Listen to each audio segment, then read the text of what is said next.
Okay. Um, Sorry, I was muted on a couple platforms. So, hello, everybody. How are you doing today? As we are talking about transitioning into menopause, today I want to address the menopause belly. Quite a few of my clients have been asking, what do I need to do to get rid of this menopause belly? It's very, very uncomfortable. This tire sitting in me, and I look like I am. So, is that one of you? What are you doing about it? Are you sitting in the gym all day, every day, doing crunches, thinking that you're going to lose weight, and especially the menopause weight by doing that way? Well, um, think again. How uncomfortable are you with this? And what are you ready to do today? So let's dig into that. What can you do about this belly? So primarily, it's so wanted to let you know it's called the visceral fat that sits. Then the visceral fat is a kind of fat that accumulates around your internal organs, and that can also contribute to insulin resistance in metabolic and cardiovascular disease. So what's going on during menopause? The hormone that is estrogen decline. So is rising. Certain else it does. It disrupts you from all of this disruption. It disrupts your sleep. That's one of the contributing factors of unable to sleep well. And the other factors that are happening is lots of change in your gut microbiome. So these are the big changes that are happening with the hormonal changes. So what can you do about this? Is there a magic pill, supplements, some magic cleansers, teas? Um, Unfortunately, no, we don't have something magic to get rid of that. We need to intentionally work at it. So the best strategies in is a multifactorial effect. It's not just one thing doing. Taking actions that help pick up some of that metabolic slack that was left behind by your shifting of that sex hormones. So let's dig into science on this. What can we do? Here's what science says. First thing is make muscle. Here's the reason why you need to do more of strength training. Include strength training into your routine schedule that can significantly reduce that visceral fat, especially during the postmenopausal stages. I want to share a study, one study of women and men ages 61 to 77. Researchers, those study participants, they had them train, do strength training twice a week for about 25 weeks. And at the end of the trial, both men and women lost equal amounts of weight, just under 4 pounds of total fat. But only only women lost a significant amount of abdominal fat, both subcutaneous and visceral fat. Plus, strength training also helps you with insulin sensitivity.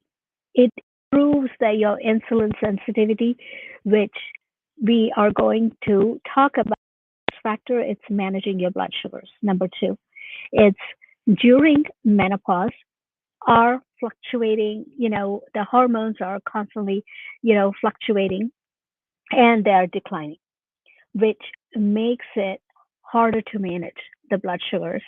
And at in this stage, we have a tendency to gravitate towards processed foods, high carbohydrates, simple carbs. That's what I mean. Sugary drinks, sugary snacks, and that also leads to that insulin resistance, which can set up.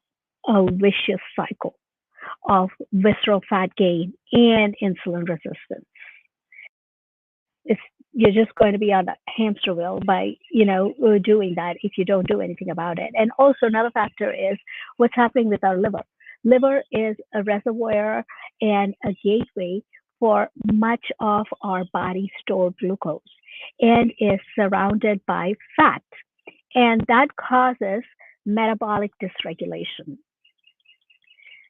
That means your body is forced to pump out way more insulin. It's pumping more and more insulin so that glucose can be absorbed into the cells to be used as fuel.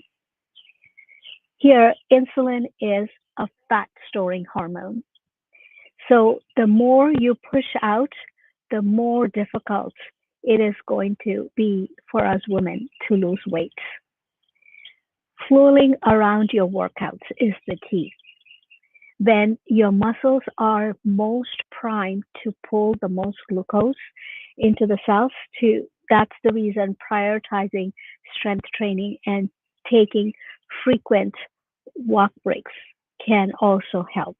That means throughout the day moving, not just sitting idle. If you're sitting at your desk every hour, get up and move.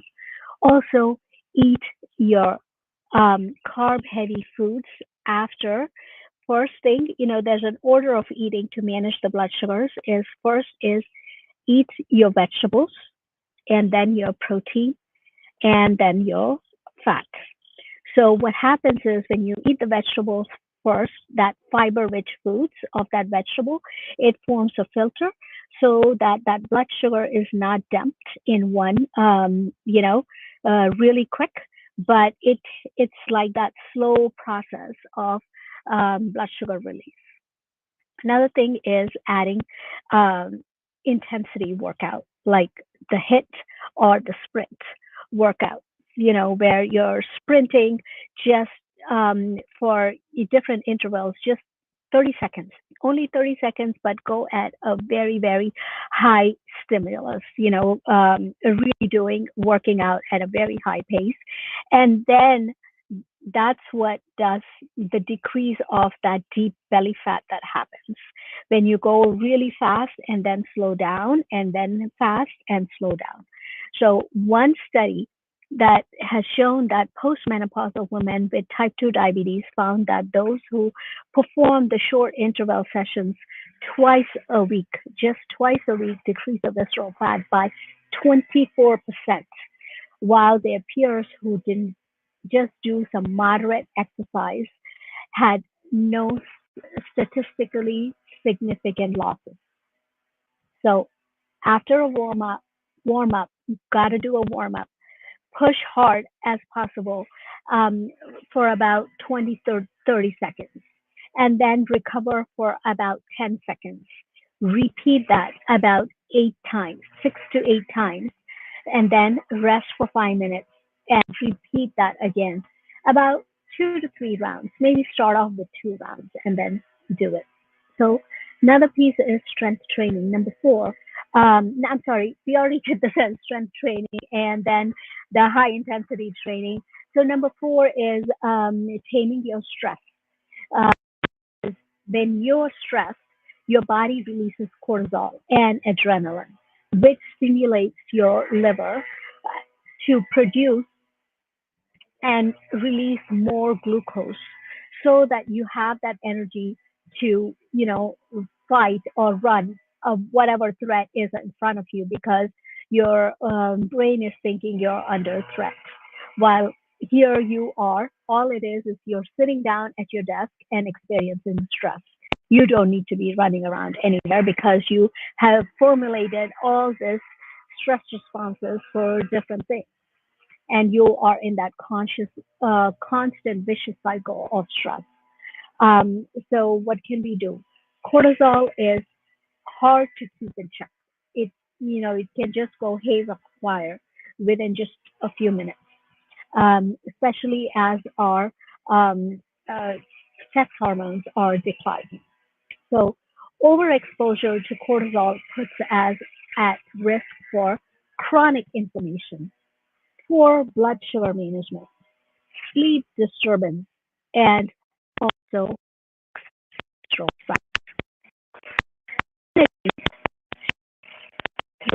mindfulness,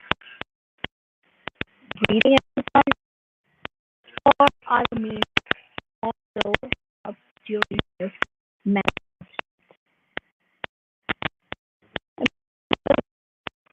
2022 reported that cortisol is increased in symptomatic menopausal women, and it negatively impacts nearly every aspect of our health.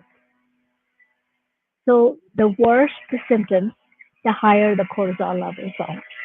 Worse the symptoms, the higher the cortisol levels are. Importantly, they also found that treating symptoms, whether through hormone therapy or phytoestrogens or acupuncture, was associated with significant reduction in cortisol. They concluded that improvements of symptoms induced by any means can reduce the cortisol exposure, and possibly it deteriorate those effects that have on women. So these are the, how many things did we talk about? First one was about um, muscle, making muscle, and managing blood sugar. And then we added intensity, intensity training, right? And then we said tame the stress. So these are some of these practices that you can do on a regular basis and carve some time out for that. So that way you are doing it consistently. When you do it consistently, then you will see that change in you. Spend that time for yourself and focus on you to be healthy and vibrant. So share below, what is the one strategy you want to start off with? What is the one thing you want to start off with? I would love to hear from you, whether you're watching it live or coming back and watching it at later some other point. Thank you.